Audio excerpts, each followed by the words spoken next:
The boy deleted all of his parents' contact information. Then he pulled out his SIM card and threw it out the window. He decided to leave this loveless home. At that moment, his unaware mother thought the boy was just sulking with her. But when they came home to wake the boy up, they discovered he had been living in a tiny room.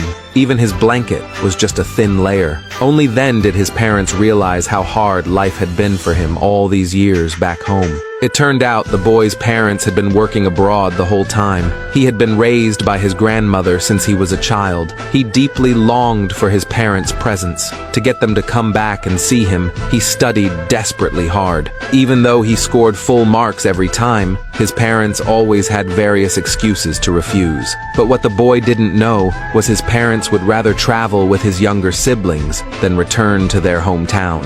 Clearly, they had forgotten the boy existed. But on the day the boy graduated from college, his parents finally returned home in a luxury car. The boy excitedly ran to greet them, but what he got in return was their coldness. They were only focused on showing his siblings around the hometown, completely ignoring the son they hadn't seen in 20 years. The boy felt utterly disappointed, but he still held out hope for his parents. Until dinner time, when he accidentally overheard a conversation between his brother and parents. His brother asked their father, since the boy had such good grades, what if he competed for the family inheritance in the future? The father, who had always favored the younger son, said that if the boy dared to compete, they'd cut ties with him. The reason he came back this time was simply to show the whole village how successful he had become. Only then did the boy realize his parents hadn't come back for him. He was just the extra, the unnecessary one. And right at that moment, the restaurant suddenly exploded. A steel plate fell on the boy, leaving him completely unable to move. As the building was about to collapse, his parents only cared about getting his siblings to safety, completely ignoring the boy's cries for help. When he woke up again, he was already in the hospital. Before the boy could even react, his mother called him. He thought she was calling out of concern, but instead, she asked the severely injured boy to come home to take care of his injured brother. After hearing this, he felt completely heartbroken. They were all her children. How could his parents be so biased? At that moment, he gave up all hope in his parents. He immediately called a university abroad. He decided to go study overseas in 10 days. He then went to the proper department to apply for a passport. After returning home, he tore up all his awards and burned the family portrait he had drawn. Finally, after paying respects to the grandmother who raised him, the boy resolutely left this place. At this time, his unaware parents were still in the ancestral hall performing rituals. When it was the boy's turn to kneel and bow, they realized he hadn't shown up. The father became furious at this. He even accused the boy of being ill-mannered and intended to give him a lesson. But just then, his sister came running over in a panic. She told their parents that she had seen the boy leave with her own eyes, but their parents didn't believe her. Even the younger brother suspected the boy had done it on purpose. Upon hearing this, the father got very angry, so he told his wife to call the boy.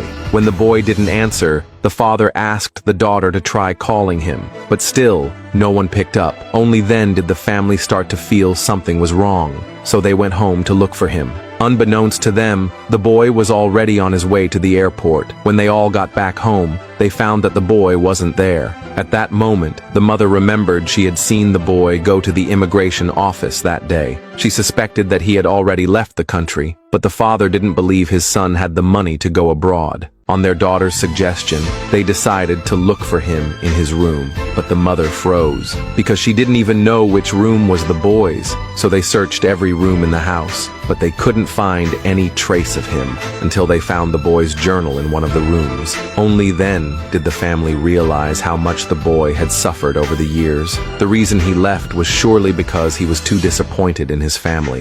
At that moment, they all wept with regret.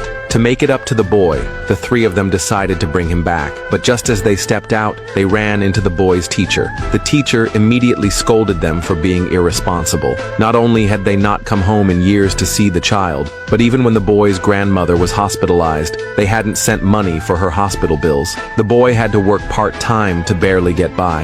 Unfortunately, the grandmother still passed away. Hearing this, the boy's parents once again felt deep remorse. They felt they had wronged the child all all these years. Even though the entire village was moved and joined the search, they still couldn't find any trace of the boy. The mother cried day and night because of this, and just then, the daughter brought them good news. She had asked the boy's classmates, and they said the boy had most likely gone to study abroad. She then gave the school's contact information to the father. The father immediately made the call, but the person on the other end said there was no record of the boy being enrolled, and so the parents still couldn't find the boy. 5 years passed in the blink of an eye. Relying on his own efforts, the boy became the CEO of a publicly listed company. He was worth hundreds of billions and became the richest man in the world. Coincidentally, his sister also worked at this company. On the CEO's first day back in the country, the girl recognized that the man in front of her was her long-lost brother. But faced with his sister's attempt to reconnect, the CEO ignored her.